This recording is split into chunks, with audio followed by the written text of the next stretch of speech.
Olá pessoal, boa noite. Vamos para mais uma aula, né, de IED, Introdução ao Estudo de Direito. Gente, a gente estava vendo, né, antes de ter a suspensão das aulas, né, a gente falou sobre o júri simulado, desenvolvemos já essa matéria, esse conteúdo, e ficou faltando o quê? A gente encerrar o capítulo 2 da Teoria da Norma Jurídica, de Bobbio, e ficou uma parte final, que é sobre as escolas do direito, né? Nós vamos agora rever, né? Aliás, ver essa parte que ficou faltando. Vamos falar sobre direito positivo, direito natural, realismo jurídico, pós-positivismo e teoria tridimensional do Miguel Reale. Tá? São essas 5 escolas que nós vamos ver aqui com vocês. E depois disso vai ficar faltando apenas para poder encerrar todo o nosso conteúdo, a teoria do negócio jurídico, que vai ficar para o próximo encontro, tá bom? Gente, por favor, mais do que antes, vocês têm todos os planos de aula. Essa aula tá aqui, da aula, plano de aula número 4, tá? Tá bem aqui. Por favor, vamos imprimir. Imprimiu, aí sim, você volta para cá pro vídeo, tá? Porque senão não faz sentido nenhum. Aqui as coisas que eu iria escrever no quadro, elas já estão todas escritas aqui no plano de aula. Então eu vou falando e vocês vão olhando para cá e vou fazendo outra referência nisso aqui, tá bom? A primeira teoria que está aqui, teoria tridimensional do Miguel Reale. Tem o livro do Miguel Reale de IED, vocês irão estudar a teoria tridimensional dele e também no livro de IED, Miguel Reale, Noções Preliminares do Direito, o nome do livro, tá? Estou falando um pouquinho mais fluido, mais rápido, porque vocês podem pausar, ir para frente, para trás nesse vídeo, fique à vontade de vocês, tá bom? Então, a teoria tridimensional e também sobre o direito positivo, que tem o quê? É um gênero que tem 3 espécies, vamos dizer assim, 3 escolas do direito positivo, tá? De acordo com a classificação de Miguel Reale, a gente vai ver o que? A teoria do mínimo ético, ou a teoria dos círculos concêntricos, nós vamos ver a teoria dos círculos secantes e a teoria dos círculos separados. Daqui a pouco a gente vai explicar sobre isso aqui para vocês, tá bom? Então, vamos voltar para cá. Teoria tridimensional, tá? Que é o ponto 1 aqui, no material de vocês. Teoria tridimensional é que elas são 3 pontos, tá? Como se fosse um tripé aqui, que é fato, valor e norma. O que o Miguel Reale traz para poder contribuir é uma abordagem interdisciplinar do conhecimento humano, tá?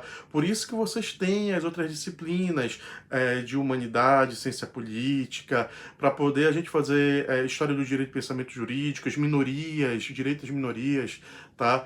Para poder fazer essa abordagem sociológica que vai repercutir no sistema legal.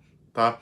Então, o primeiro elemento, o fato, ela está dialogando diretamente, que é um dos elementos que compõe o sistema legal, a sua análise, de acordo com Miguel Reale, fato é o fato social, então é a sociologia.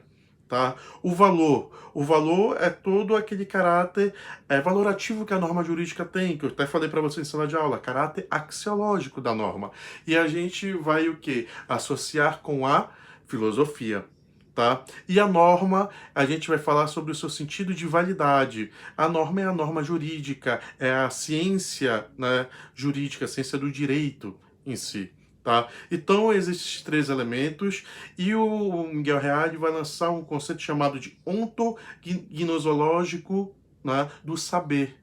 O que é isso? Onto, por exemplo, tem o termo deontologia e ontologia. Por exemplo, durante a faculdade vocês vão ver a matéria deontologia jurídica, como é o estudo da ética profissional. Toda e qualquer profissão vai ter essa disciplina, caráter deontológico, é o dever ser, como é que deveria agir a partir de padrões valorativos. Né? E tem o quê? E temos o outro eixo, outro nicho, que é muito da filosofia na grega, que é o caráter ontológico, tá? Que é a descrição do ser, a descrição da realidade. Tá? Então, quando ele fala ignose, significa conhecimento. Então, é uma descrição como é que se opera na realidade o conhecimento humano e nas suas multifacetadas manifestações.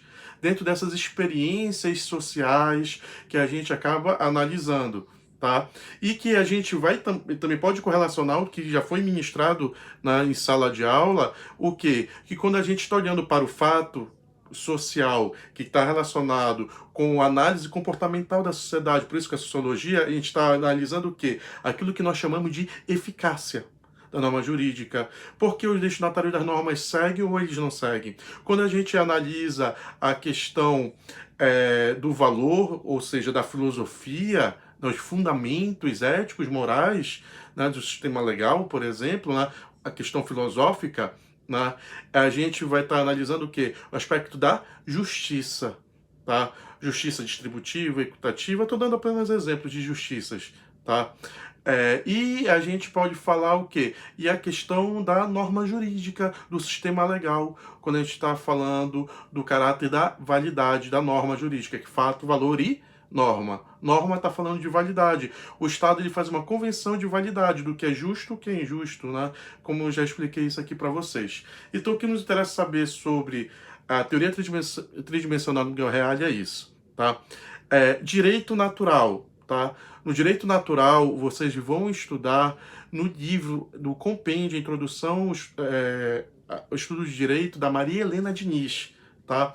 Nele, vocês vão abordar aquela divisão. Direito natural, ele é imutável e atemporal, que os seus fundamentos, os seus valores, eles estão ligados e associados àquilo que é justo, necessariamente.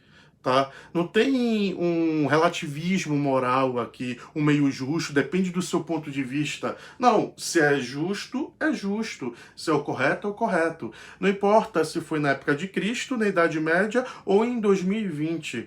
Tá? Sempre vai ser visto a partir dessa perspectiva. Tá? O direito natural. Já até fazendo um contraste com o direito positivo, a gente vai perceber que ele é o quê? Mutável e temporal. Então existe um binômio, por exemplo, de tempo e espaço. Tá? Para o direito natural, esse binômio de tempo e espaço, ele é o que? Universal no espaço, ele é aplicável em qualquer canto, os 4 cantos do mundo, e em qualquer tempo. Tá? Já o direito positivo tem que ter essa coincidência. Porque vamos supor que uma lei mesmo espaço, mas tempos diferentes. Ora, no século XIX, no Brasil, havia escravidão. E atualmente, não. Então vai ter uma mutabilidade da lei, tá? Porque apesar de ser a mesma jurisdição, o mesmo país, o mesmo local, é tempo que diferente. Quando a gente analisa agora o mesmo tempo, mas espaços diferentes, jurisdições diferentes, portanto, a gente vai analisar que, por exemplo, a legislação que versa sobre descriminalização da maconha. Aqui no Brasil é diferente, como é no Uruguai, no Chile, como é essa questão tão sensível, por exemplo, na Holanda. Tá? Então, são o mesmo ano, 2020, mas a gente vai perceber o quê? Uma mutabilidade. Tá? Então a gente percebe isso. Só que o que acontece? Existem 2 perspectivas do direito natural. Existe o direito natural antigo e o direito natural moderno. Tá? O direito natural antigo é aquilo que você está ligado muito com a beleza, o justo, com a simetria das formas. Né? E quando a gente analisa, né, a gente vê uma perspectiva um tanto quanto mitológica da explicação, né, e compreensão das coisas. Mas o direito natural moderno, até para ele poder persistir, a gente vai ver que ele também vai ser o que? Fundado na razão. Tá? Sim. Então, o direito natural, ele é o quê? Ele é racional. Tá?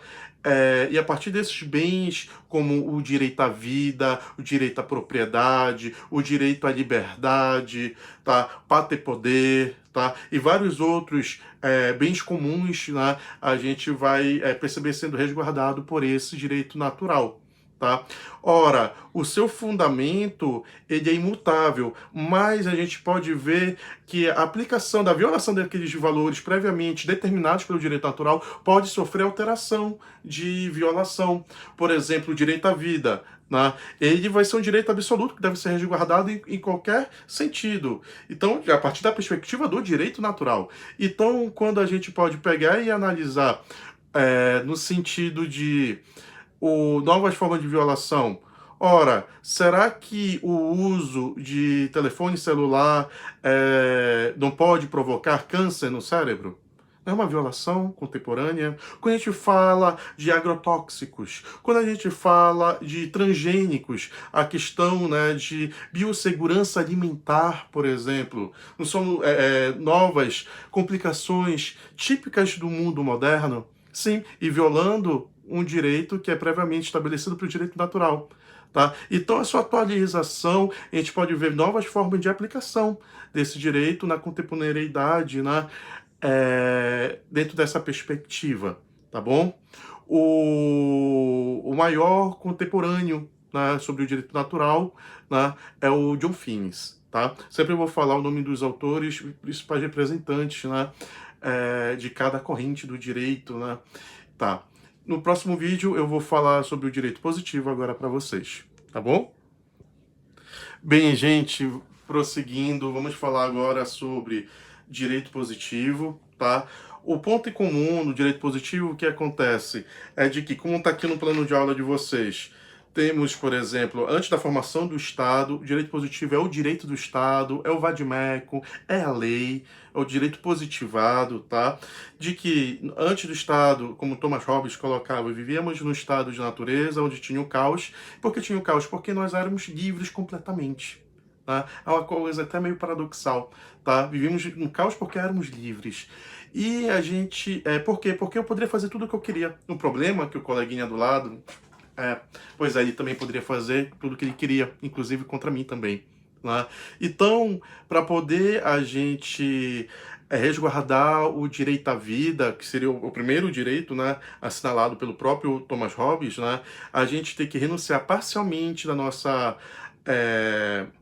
liberdade, tá, para alguém e depositar o trust, né, ou a confiança, né, para o Estado, que vai ser o chamado Leviatã por esse autor. Tá? E o Estado, ele vai fazer uma convenção de validade e ele vai determinar o que é justo e o que é injusto.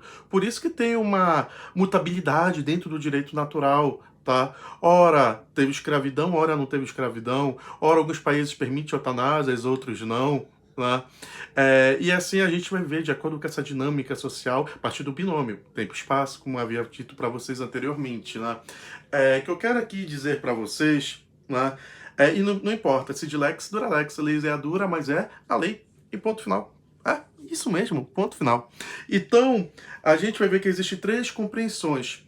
E a gente sempre vai ver essas três compreensões, basicamente o seguinte: qual é a relação entre direito e moral? E quando a gente fala de moral, a gente chama aqui de política. Tá? Sim, quais são os valores compartilhados dentro daquela sociedade?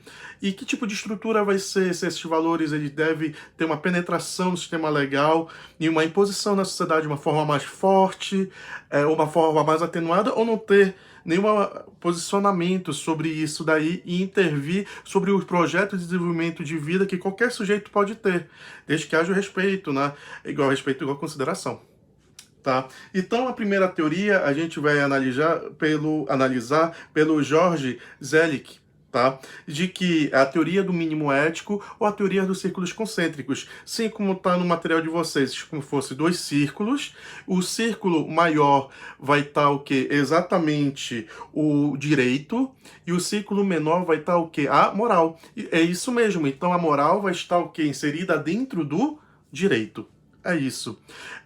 Só que ela vai regulamentar minimamente, tá? Esse direito. Então, por quê? Em sociedades complexas, contemporâneas, que nem a nossa, a gente vai observar que Perdão. A gente vai observar que tem que respeitar os direitos subjetivos, ou seja, direito do cidadão, direito individual, tá? E a pluralidade dentro do espaço público, tá? E para isso, vamos supor que minha concepção de família seja diferente do que é a sua concepção de família, né? De que eu tenho um posicionamento mais conservador. Eu tentar levar esse meu posicionamento, por exemplo, para a gramática do Estado, para o sistema legal estatal, a gente vai perceber que outros grupos que vão ter outros formatos de família, né, podem começar a ter o risco de sofrerem perseguições. E isso não pode ser tolerado no Estado democrático de direito. Tá? Mas também não podemos cair para o outro extremo, de que existe uma base ética, uma moralidade mesmo, que é regulamentado pelo sistema legal. Tá? Vamos supor o seguinte, que um determinado sujeito ele tenha seja louco e ele manifeste de que ele tem um fetiche para poder molestar criancinhas, né? Isso daí é um crime aviltante e repugnante para toda a sociedade. Tá? Então percebo que ele está violando um valor que é compartilhado comum a todos.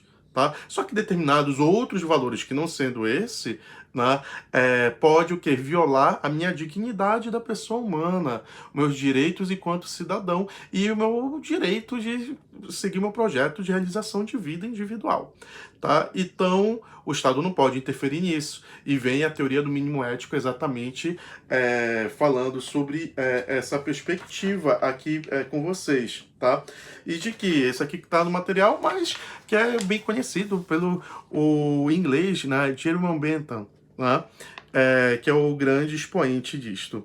A segunda teoria que nós vamos ver é a teoria dos ciclos secantes, que vamos encontrar como autor Claude Dupasquier, tá? E de que vai ter dois círculos, como está aqui, né, no material de vocês, um círculo direito e outro círculo, né, ao lado, e que vai ter um ponto de interseção entre eles, que vai estar moral.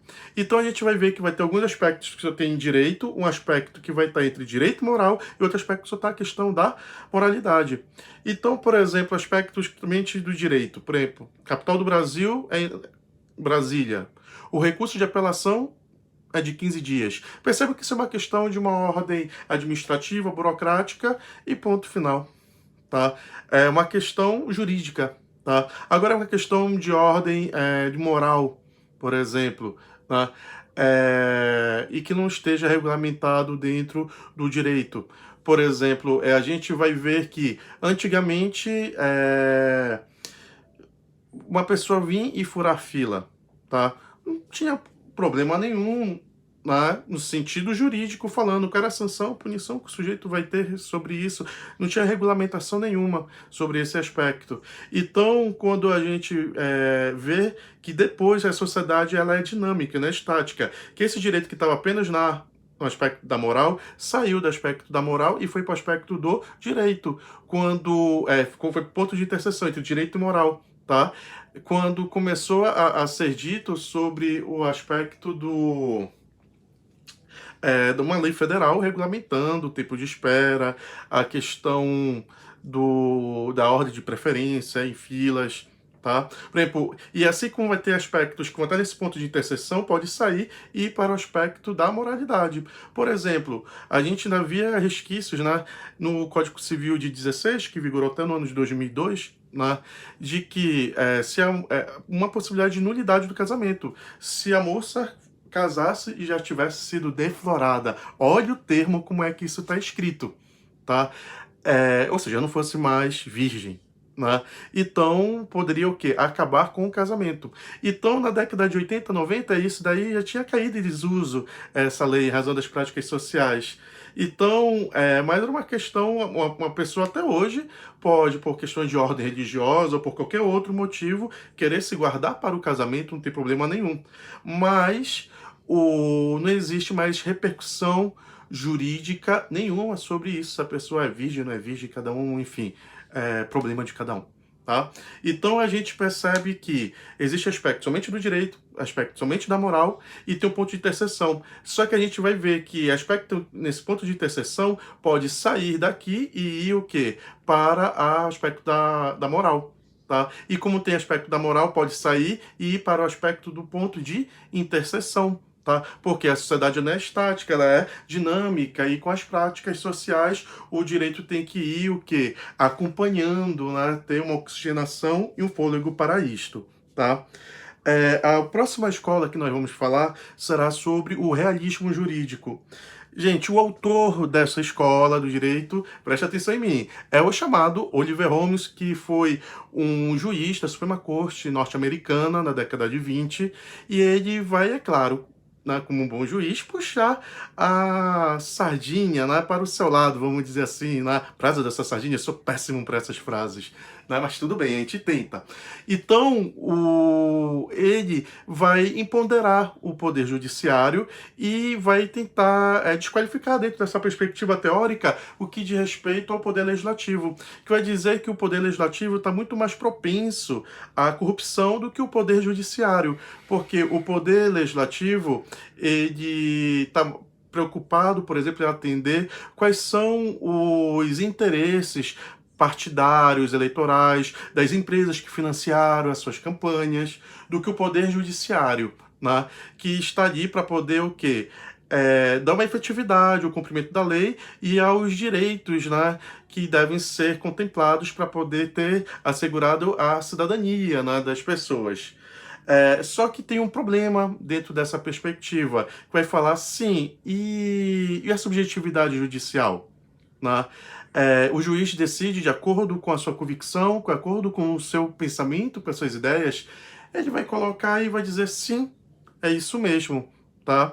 Teoria e prática, é assim que funciona nos tribunais, de que o juiz ele vai utilizar, ele conhece as leis, vai utilizar as leis para poder o quê? Ele dá áreas de legalidade para a sua convicção, tá? Sobre determinado assunto, determinada matéria. Tá? E de que o juiz é apenas um juiz, ele é um construtor social. Quando ele paira um caso sobre título de crédito, ele tem que saber também de economia. Quando paira sobre uma questão de tombamento, ele tem que saber sobre aspectos culturais, históricos, para poder buscar a melhor decisão que vai aflorar exatamente quais são os valores históricos identitários daquela comunidade, por exemplo. Tá? Só que ele fala, olha, e a gente pergunta, mas se o juiz decide de acordo com a sua convicção, e a questão da segurança jurídica? Ele vai dizer, olha, nunca existiu segurança jurídica, de fato, mas é a minha corrente, né, na Escola de Direito que tem coragem para poder efetivamente ser sincero o suficientemente para poder assumir esse ponto de vista. Mas percebam que você implodir esse fundamento do sistema legal da segurança jurídica é muito severa, pessoal. Sim. Sabe por quê? Porque vai dar um casuísmo jurídico muito grande. Tá? E cada juiz vai sentenciar de acordo com um caso concreto, né? E isso vai ser insustentável. Então, quando a gente analisa o sistema legal, a gente vê, por exemplo, a estrutura recursal do Poder Judiciário. Os tribunais adquêm, os tribunais superiores, a finalidade, por exemplo, dos TJs dos estados, exatamente padronizar as decisões judiciais de cada estado da federação aqui do Brasil. E dos tribunais do STJ, do STF, para poder uniformizar exatamente agora aquelas decisões que podem ter o quê? Entendimentos diferentes, diversos entre os estados da federação e buscar uma uniformização entre os tribunais estaduais agora. Então a gente vê que isso é previsto mesmo, né? E de que essa prerrogativa, né, do realismo jurídico e contra as suas limitações, né, os seus desafios, né, para poder continuar encarando essa perspectiva aí, tá bom? Quando a gente fala, por exemplo, sobre a reforma do novo Código de Processo Civil, a lógica de precedente que é muito caro, né, a coluna de dorsal, né, quando a gente fala dentro do direito da common law, por exemplo, o nosso é da civil law, que é onde a lei é a fonte principal. Na precedente, decisões judiciais é uma fonte secundária, é muito importante. mas a gente percebe que é lógica precedente de que, para um juiz ele sentenciar em desconformidade de como está sendo sentenciada aquela matéria por outros juízes, por precedentes que já foram montados pelos tribunais superiores, ele tem um ônus argumentativo e tem que justificar dentro daquele caso concreto. E de que ele não tem essa ampla discricionariedade, tá? Essa subjetividade e cada juiz decide de acordo com a sua convicção. Não. Aqui temos que priorizar a chamada segurança jurídica. Obrigado, gente. Pois é, pessoal, para poder encerrar aqui nossa breve abordagem, está faltando a escola do pós-positivismo, tá? Quando eu leciono essa escola do pós-positivismo lá em hermenêutica, eu passo umas 6 horas falando sobre isso. Em ED é bem rápido mesmo que eu falo, que é apenas para poder você se situar. Então, são dois grandes expoentes, um alemão, que é o Robert Alex, e o norte-americano, Ronald Dworkin, tá? São os dois grandes representantes dessa escola pós-positivismo. Tem outros também, mas não compete aqui abordar nesse momento. E a gente vai ver o seguinte: o pós-positivismo, o termo acaba nos remetendo uma falsa ideia inicial. Como assim? Parece que pós-positivismo, superação do direito positivo, para além.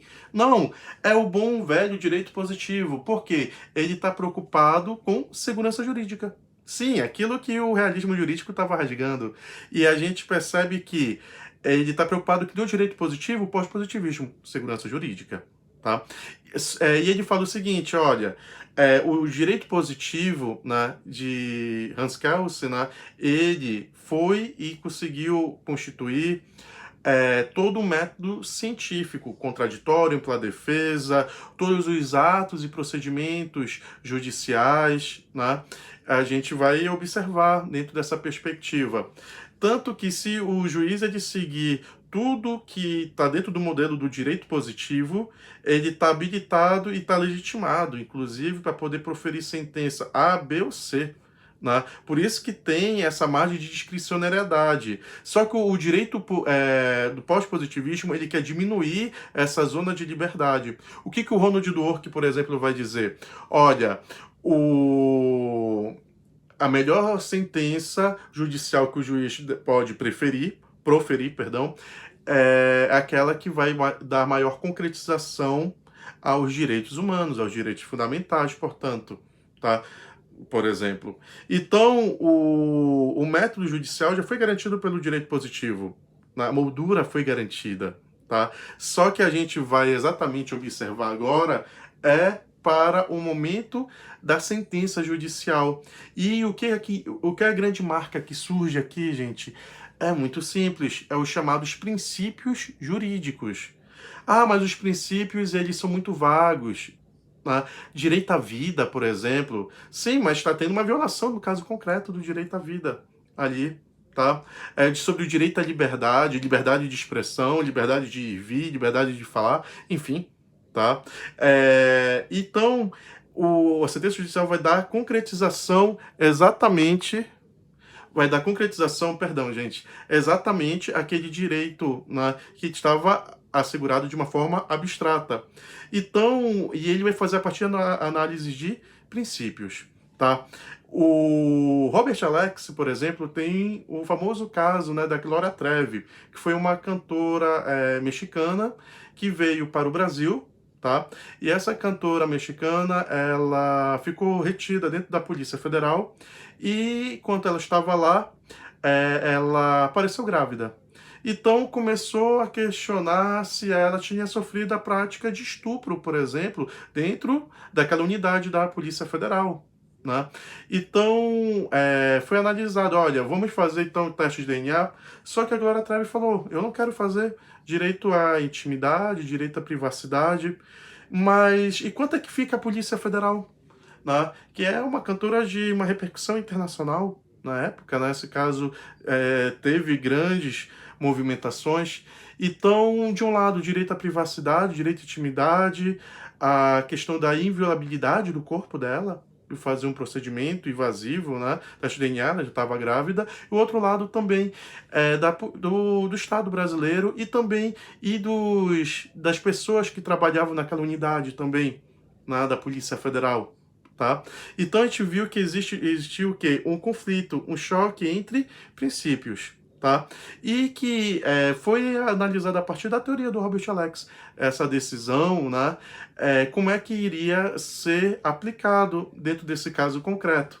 Tá? E que foi passado por 3 procedimentos. Né? Por quê? Porque, vamos supor, ela já sofreu a violação lá dentro do presídio. Vamos supor que isso fosse verdade. Tá? Depois descobriu que não foi bem assim.